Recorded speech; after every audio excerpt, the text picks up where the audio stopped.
Hey, thanks so much, Cameron, for joining us today. I am so excited for you to be able to talk with our students about this topic. But first off, can you take a minute, introduce yourself, tell us about your position, who you work for, what you do, and kind of what does your day-to-day look like in the realm of youth sport? Definitely, and thank you for having me. I'm really excited. I'm super passionate about the sports space and specifically the youth sports space. So, without further ado, I'm Cameron Korab. I hold two roles actually in the youth sports space. My day job, if you will, is the vice president at Made Hoops, where I oversee a lot of our growth and innovation platforms. And then I am also the founder of Youth Sports Business Report, which is about a year old actually this month, which is very exciting, where we kind of overview the youth sports space as a whole as it pertains to any business happenings in the space, which in the year 2025 has really taken on a life of its own and really grown. So yeah, that's me in a nutshell.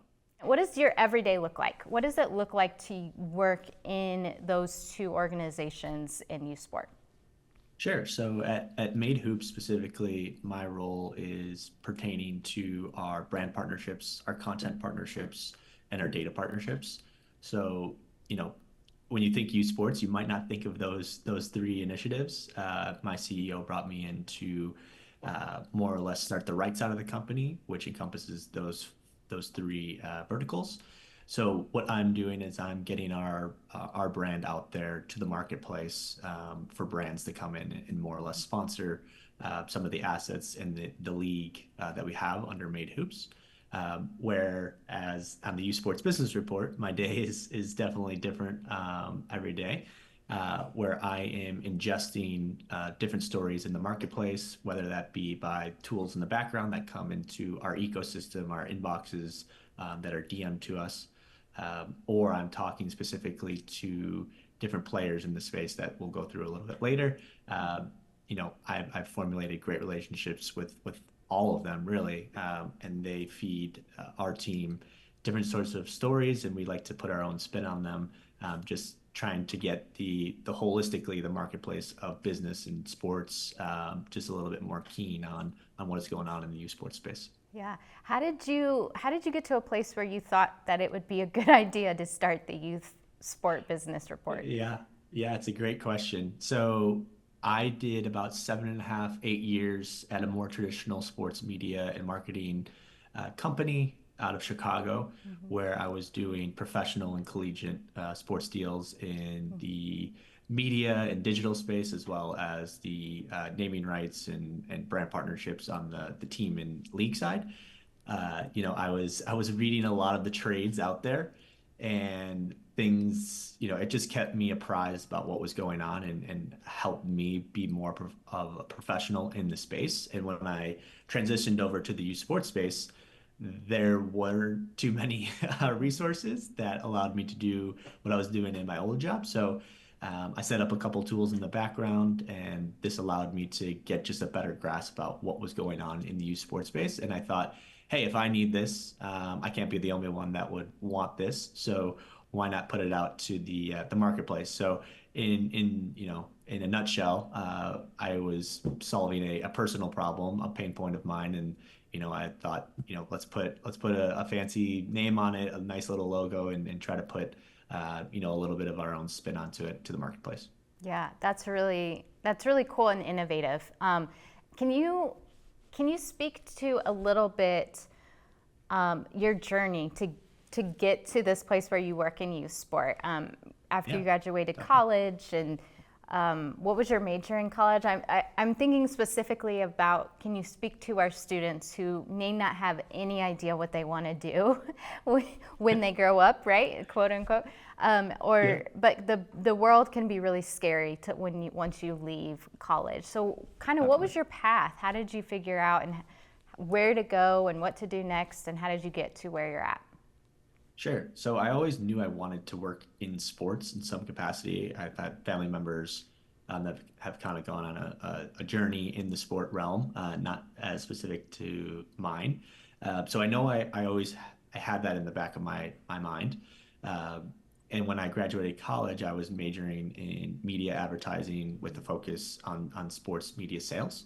So, that's not a direct path, whereas an accountant or someone in finance or a doctor, right, has a clear next step to where they need to go and internships set up. The sports world is vast, and I think that's what makes it so unique. So when I graduated college, I was actually, going and interning and job hunting in the full media and advertising landscape. And my resume got passed a couple times. I actually had a full-time job already lined up in the media tech space. And I took one last interview at a company called Optimum Sports out of Chicago.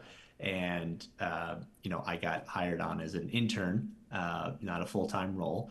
And this was something that I, had to sit with for a second, but I knew, once again, it was always in my back of my mind. I wanted to work in sports, and I thought this was, the stars aligning. So I took the leap of faith, and kind of the rest is history. But yeah, my advice would be to the students that, are looking to get into sport, are looking to get into media. Just reach out to people, use LinkedIn, use the tools, use the resources that your college gives you to kind of go out and make a name for yourself, right? We'll get to it later, but one of the biggest pieces of advice I have is start a blog, start something that is tangible that you can have to show an interviewee or interviewer, sorry, because this goes a long way, and that will move your resume to the front of the stack. I absolutely guarantee it. Yeah, yeah, and that's when the Youth Sport Business Report is really active on LinkedIn. And so that's one of the ways that you have spread so quickly too, is being out there consistently and interacting on there.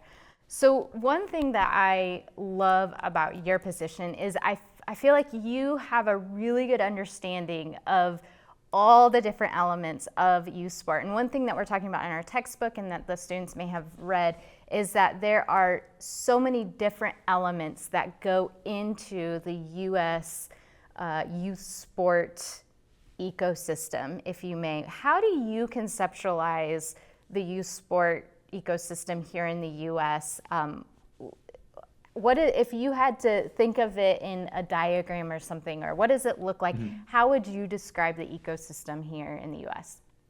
Yeah, so it's a great question. In one very buzzword, I would say the youth sports ecosystem is fragmented, right? You'll hear that word a lot as you go through any literature on the youth sports space in the U.S. at least.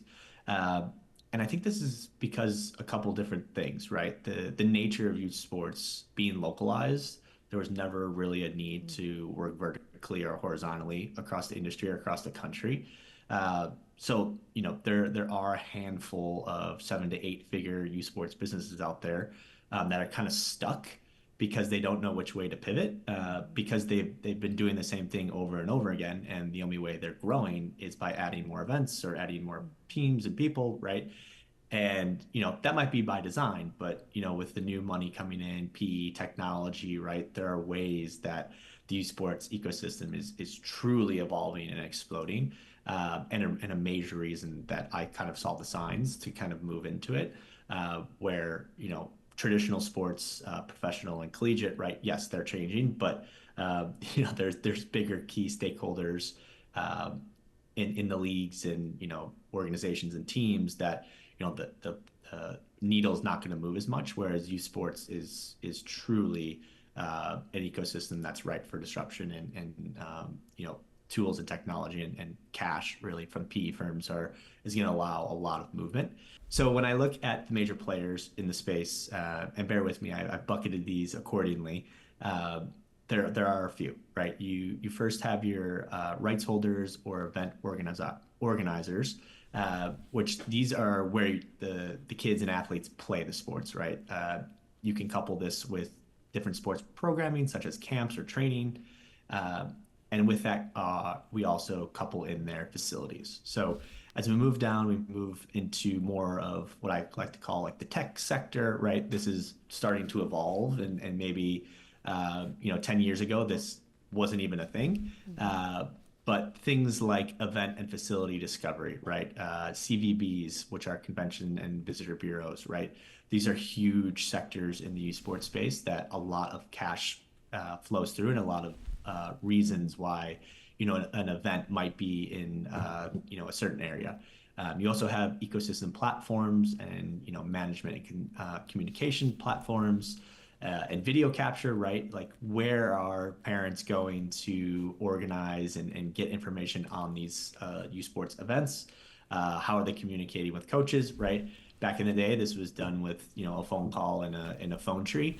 That technology has completely changed that, and there are very key players in this space that have invested heavily in this future. So as we keep moving down, we have, analysis and streaming, right? These are definitely growing, and, stuff like statistics and just being able to have grandpa and grandpa halfway across the country tuning in is a huge bonus and plus up in the esports space. So moreover, we have, coverage and rankings and media platforms, right? This is a robust opportunity that you see obviously in the professional and collegiate level, and it's now trickling down into the youth sports space.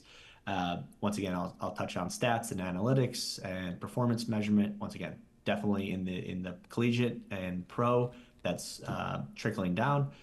Merchandise and apparel. This is a huge opportunity, and every team needs a shirt or a jersey or shorts. And parents, and grandparents love purchasing it for their kids. And then as we look, obviously, huge now in this day and age, athlete health, wellness, performance, mental health, right? How do we take that next step to become a better athlete outside and inside? And then we trickle down kind of outside of the tech platforms, schools and academies. Academies are growing rapidly in this space.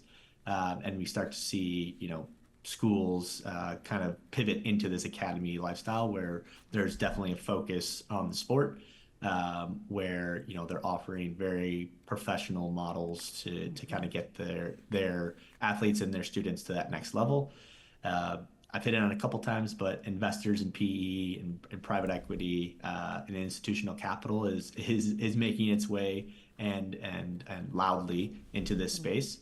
And then to kind of round it off, you have, insurance and risk management. Obviously, the kids and parents want to be taken care of and not want to, have any slip-ups and when it comes to injuries. And then, something more traditional, but definitely coming to fruition more so in this day and age, fundraising and sponsorship. How do we alleviate some of the costs?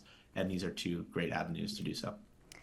Yeah, I mean, that is a vast range of types of. To say the least, yes. Yeah, I mean, we have everything. I mean, we have so many different types of businesses that are involved in this overall youth sport ecosystem. I mean, it is so complex, and I love the fact that you said fragmented, because it is. I think that's one of the most difficult things about this conversation is, when you want to talk about youth sport, you have to define who and where are you talking about, because it could be very different. So thank you for that. That is a fantastic way of really encapsulating all of those really fragments of the youth sport ecosystem.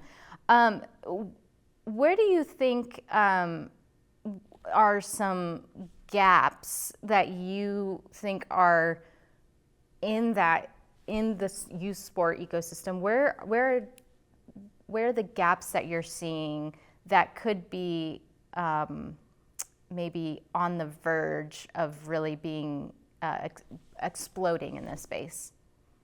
Yeah, it's a great question. I think, as you see, there's so many players in the space, and the gaps are really in how how that infrastructure kind of speaks to each other and works with each other. And what's happening, right, is people are starting to become aware of that. And I hit on it where, people are in, event organizers or businesses are kind of stuck in this 7 to 8 figure role. And now there's, more people coming in from different, industries, and they're starting to see that. And they're using their expertise, whether it be operational, technology, content, right? And they're starting to realize that well, maybe we should start rolling up some of those Yeah. sectors into one or two, conglomerates, right, underneath the youth sports space. And that's really where the gaps are being filled. And it's not perfect, and it's still early on, uh, but we'll definitely see a lot more of this in the next coming years. That's great insight. Uh, what do you think are the ones that are the areas of the ecosystem that is primed for disruption, would you say? Yeah, I think event and rights holders have been doing this for a while, right? They started maybe with one event and have moved, to hundreds of events across the country, right? These in one particular sport. So I think the biggest opportunity is, a company that comes in and tries to do a roll up across sports, right? Give an offering, save on efficiencies operationally and, internally that allows access to, not only basketball, but football, volleyball, soccer, baseball, right? All under one umbrella. And I think that is something that is primed for disruption uh, because technology has now made it a little bit easier. And I think one actually avenue that not a lot of people are noticing that is prime is access to sport, right? And this goes without saying, there are more dollars rolling into the space, whether that be corporate or private. So how does someone or how does an organization make that dollar go just a little bit further to get more kids involved in playing in sports? I'm really excited to see how that shakes out. Yeah, me too. Me too. Access has always been a problem for youth sport for many years, and so if there's a way that we can fix that, that'd be awesome.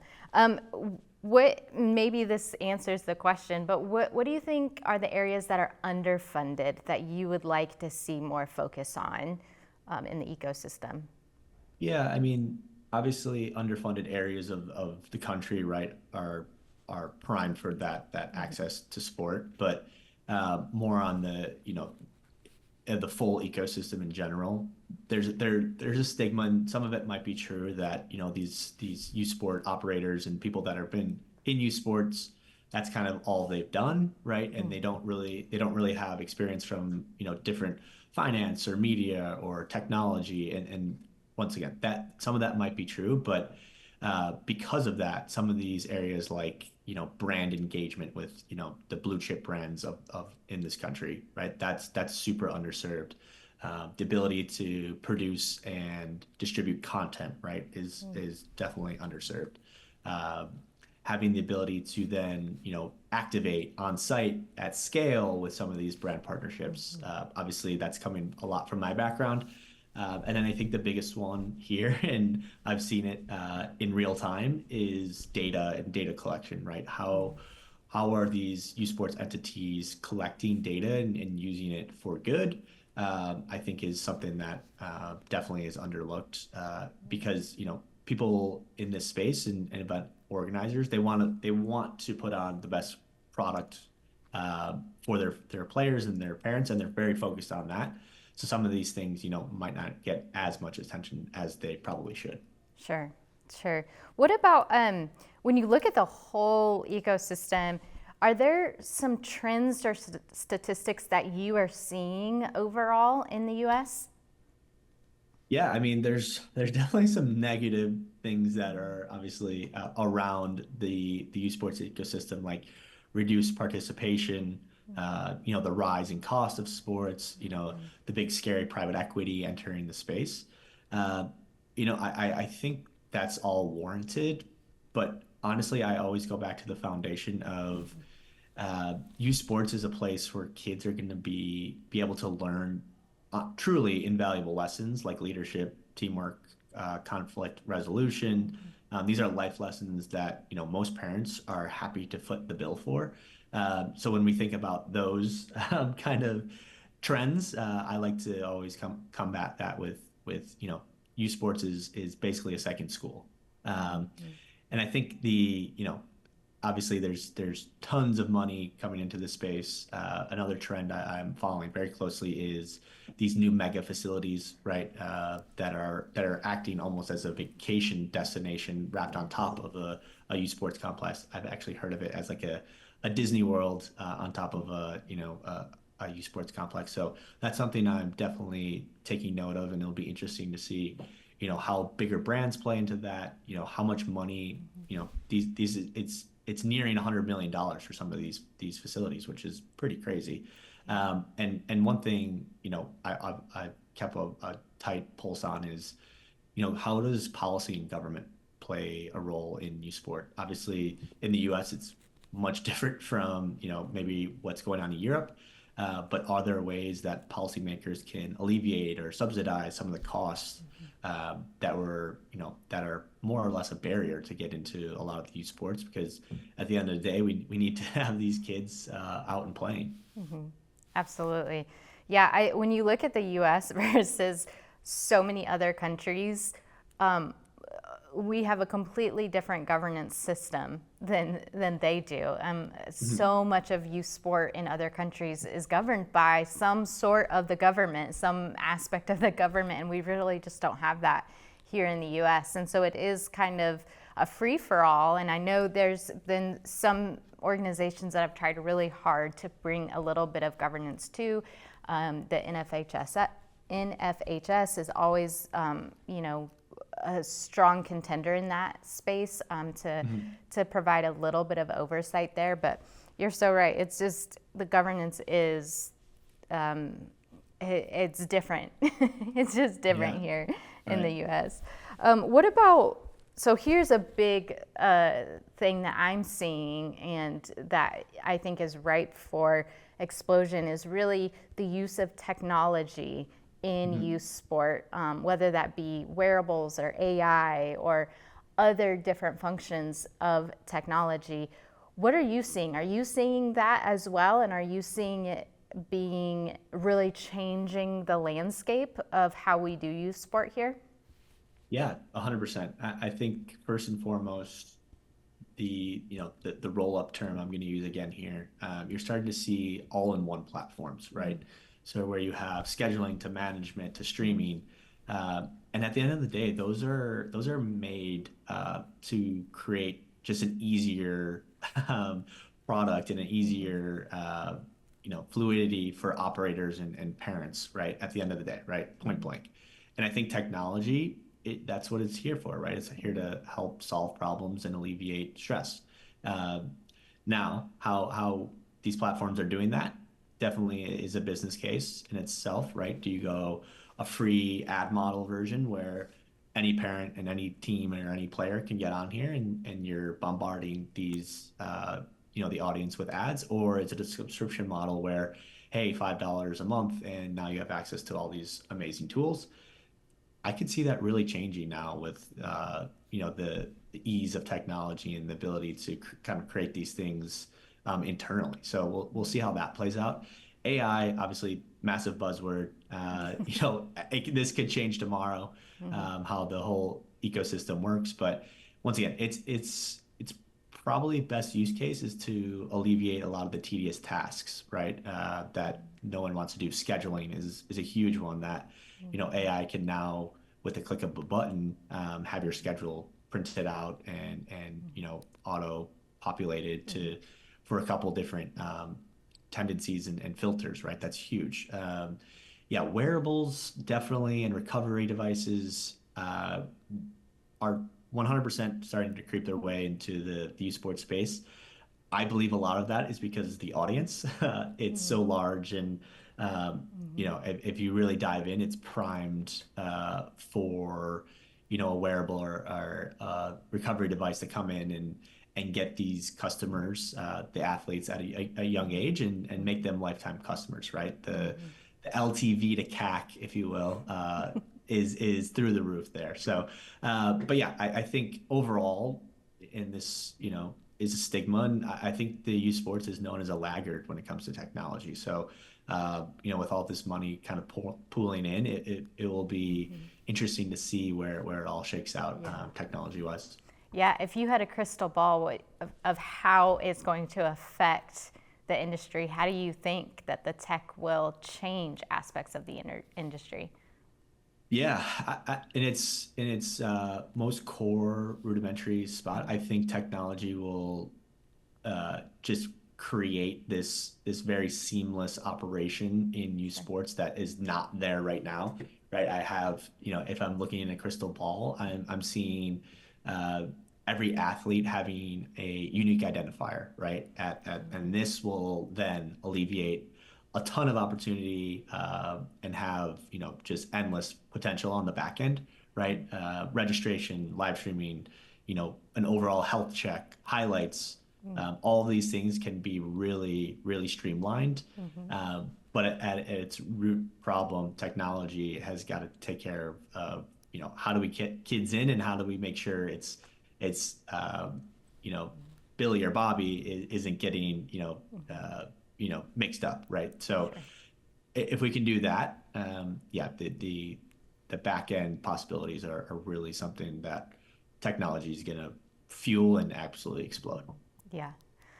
Which is a main uh, pain point for a lot of youth sport organizations. They're, as you said, they're more localized. They're usually very local to their community, and so the people that are doing youth sport are usually great coaches, but they may not be great planners, right? And so, Yeah, exactly. yeah, it's a huge pain point. Um, who are you seeing that it's doing this groundbreaking work? Like who do you think are the game changers? No Yeah. pun intended for Yeah. game changer, but who is really a great startup, or maybe they've been around for a little bit? Who should we be watching, do you think? Yeah, I have a list of about five or six that, I have on my big board, if you will. I think you can't be in this space without keeping an eye on Dick's Sporting Goods and Unrivaled Sports, right? They have a lot of cash to play with, and they also have the back end ecosystem that they need. They have this flywheel life cycle of consumers that is what every youth sports marketer and operator kind of shoots for. So I would say them definitely at number one. And I think a really interesting new development that's been around is LOVB, which is League One Volleyball. They are trying to perfect the grassroots to pro model. This is unique, obviously, to the volleyball space and in the US, but it kind of is playing off that European model a little bit. So I'm keeping a close eye on them, and they keep everything pretty internally where it comes to content and operations. So definitely something I am keeping a close eye on and see if anyone can replicate or duplicate across other sports. Obviously, the U Sports Business Report is a game changer in the space, and more to come on that in the Yeah. future. But then three other companies I really like: Fast Break AI, what they're trying to do in the space. They're once again a technology platform. Soul was based on scheduling, and now they're starting to gobble up a couple different companies to make an all-in-one platform. I really like what Base Sports Group is doing in more of the marketing and partnership realm, right? They see the ability to tap into facilities and different rights holders and kind of roll those all up into one and go offer that to a big brand to kind of, once again, help alleviate a lot of the costs. And then the last one is You Think, Greg Olson, what he's been doing there, and the offering that they're about to come out with. They're trying to create an e-commerce and content model that is, not seen in the youth sports space. You might see it in the pro or general market space, but I think their model is super tight and something I'm looking forward to seeing how they kind of go to market. Cool. I'm excited to watch those. Now that I have my list to watch, Yeah. I'm Yes. excited to watch. One thing you and I have talked about before is access, but also the pay-to-play model and making sure that we are, there's a lot of downsides to the pay-to-play model. And so how do we balance the need for sustainability financially, while also keeping that access and an equity for underserved students in play? How do we balance those two? It's really tricky, but what do you think? Yeah, and once again, this isn't a one solve problem for all entities, but uh, I think what I've seen work the best, right, is, and once again, easier said than done, but if you can offer some sort of tiered talent level, I think that is hard stop one of the best ways to for a pay to play model uh, to offer just access in general, right? Uh, because you want the kids to compete, and at the end of the day, right, allowing a tiered system just allows them to compete against like talent. At the same time, the business and the entity is also getting their revenue. But I think a big part of this, right, is these dollars that are rolling into this space. How do you get bonus points for underwriting some of this, the operating costs, right, with a sponsor or a backing by a private equity firm, right? How can you create a creative solution that allows kids to come in and play? I've seen a community camps before, our Made Hoops events that we allow just hundreds of kids to come in and just play, and it's underwritten and backed by Gatorade, right? It's sponsored by them because they have such a strong, want to give back to the community that we're allowed to, more or less put on these amazing events. And then the next day we'll run our pay to play event, right? There's that in a nutshell is something I think can be done at scale, but can go many layers deeper to kind of once again alleviate a lot of the stressors in that pay to play model there's a ton of buzz around. Yeah. Who do you see? Uh, you mentioned a couple already, but who do you see doing this really well? Like who would you say are leaders in the space of balancing the two? Yeah, one RCX Sports is a definitely a front runner in this space of community-led initiatives that give back to the space, and then also offer the ability for pay to play for different organizations, and a lot of that obviously stems from their business model of being able to tap into the professional leagues. So I think they're kind of a North Star. Uh, Obviously, Made Hoops, we do a great job at this, kind of the example I just mentioned. We also have our non-for-profit Made for All Foundation that we're starting to do more with and get corporate partners on. That's something that is very endearing to me because I want this world that my children grow up in to be open and play. Definitely, I want them to compete. I want them to compete at the highest level if their talents allow them to do so. But if that's not the case, I want them to still be able to have somewhere where they can definitely compete and play.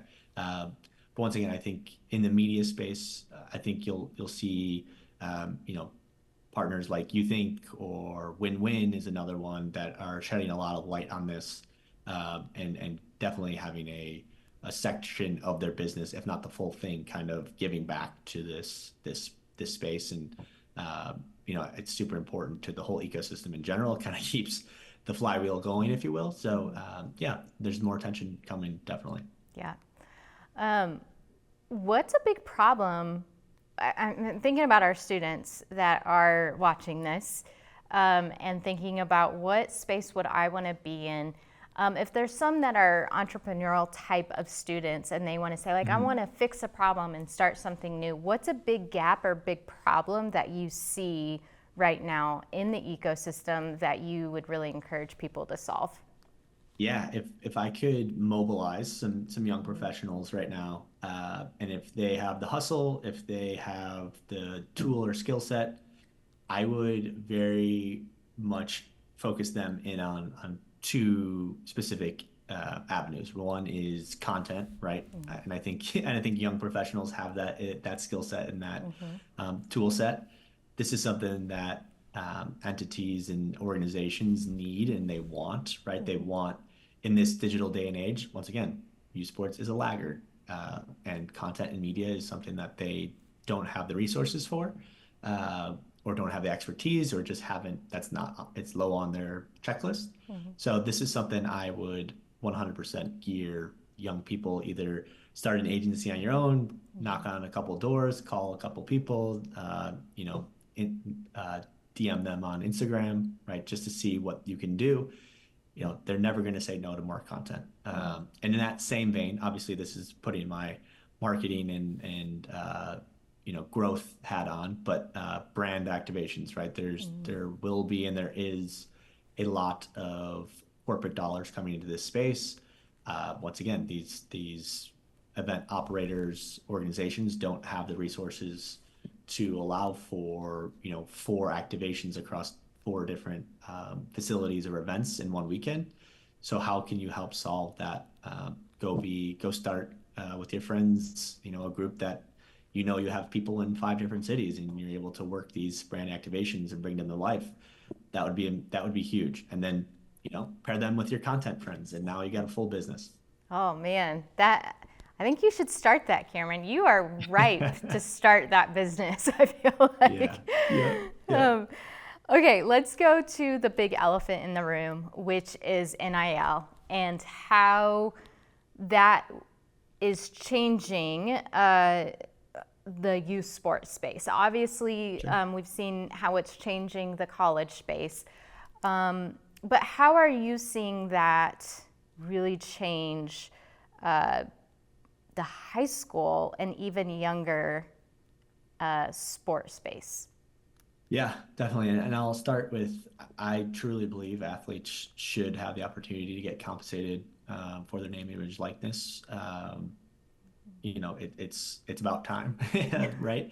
But in my purview, right, this comes with should come with a lot of guardrails, and you can see it already, right? Kind of the wild, wild west post-COVID into now in the collegiate space with them allowing NIL, no transfer portal, right? It was just kind of no holds bar, and now legislation has come into place that they're starting to put guardrails onto it.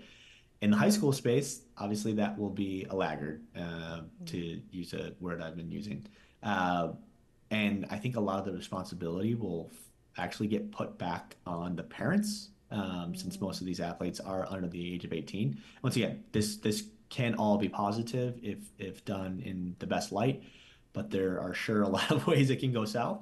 And speaking from personal experience, I've seen, in the basketball space, NIL kind of take certain athletes out of, elite competition because, hey, if I'm not getting paid to be at this, event or league or what have you, I know I'm good enough to get to the next level, so I'm just not even going to play. And, that has maybe a couple different sides to it, where now I'm just opening that space up for someone that, wants to get a little bit more attention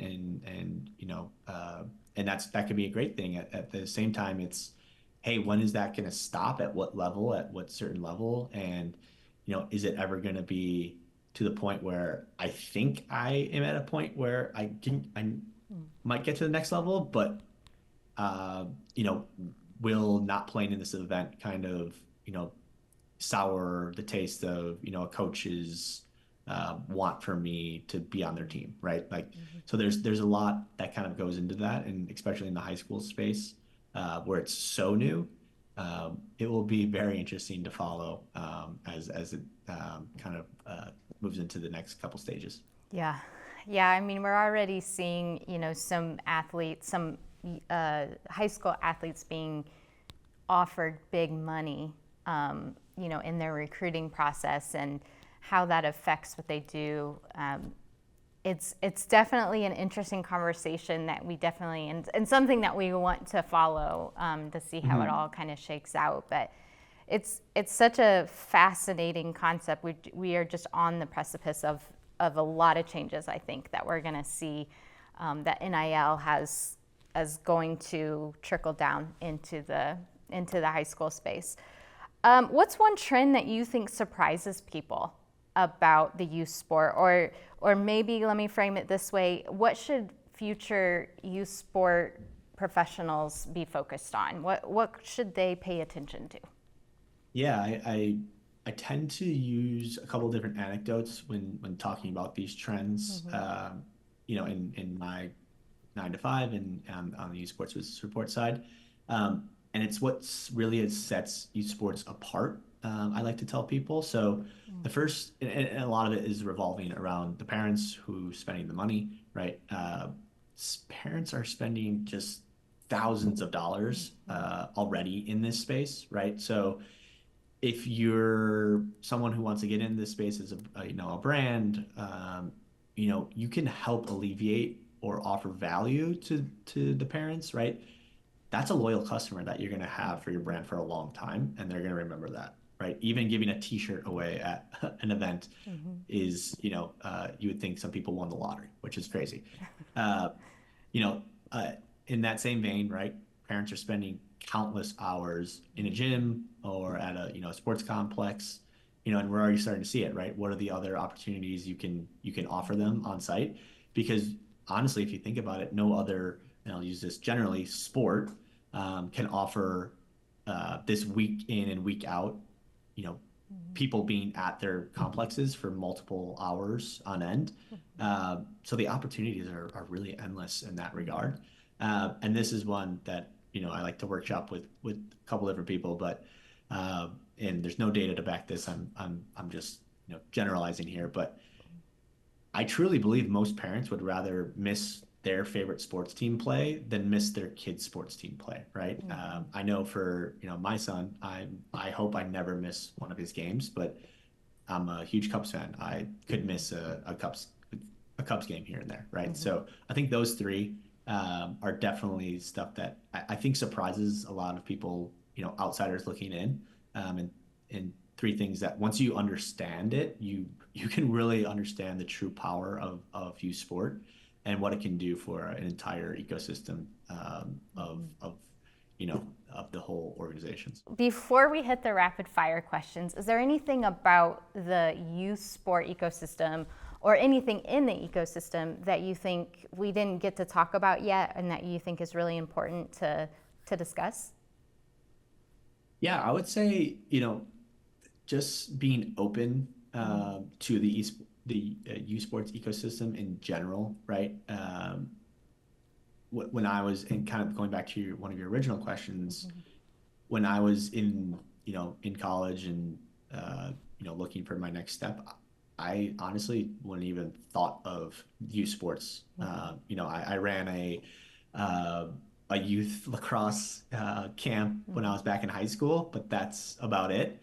And so I would really just hone in on, and what you guys are doing is incredible to bring just more light around the youth sports business ecosystem is super important because yes, it might not be as sexy as working for ESPN or the Chicago Cubs, but you can make a real difference and very fast at an entry level position in this space, or as I talked about, right? You can offer a lot of tangible value to a lot of these ecosystems, and make a lot of money at the end of the day. So once again, I would just end with that because I think it's super important. And once again, not something that I would have thought about when I was sitting in the student's shoes, but something that I am obviously 2 feet dove into now.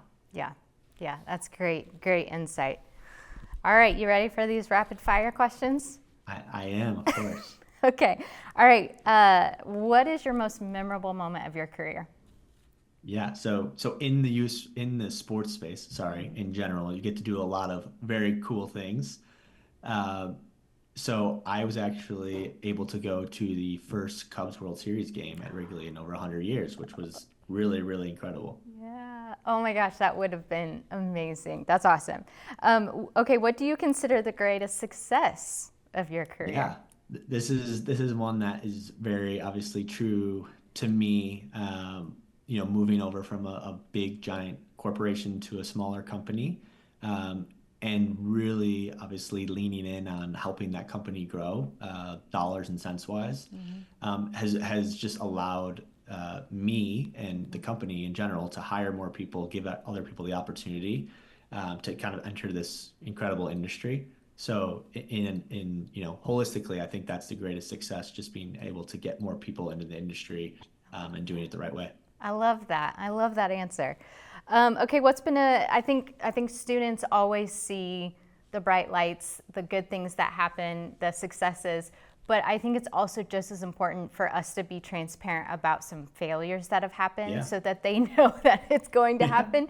What's a failure that you've had that you've learned from?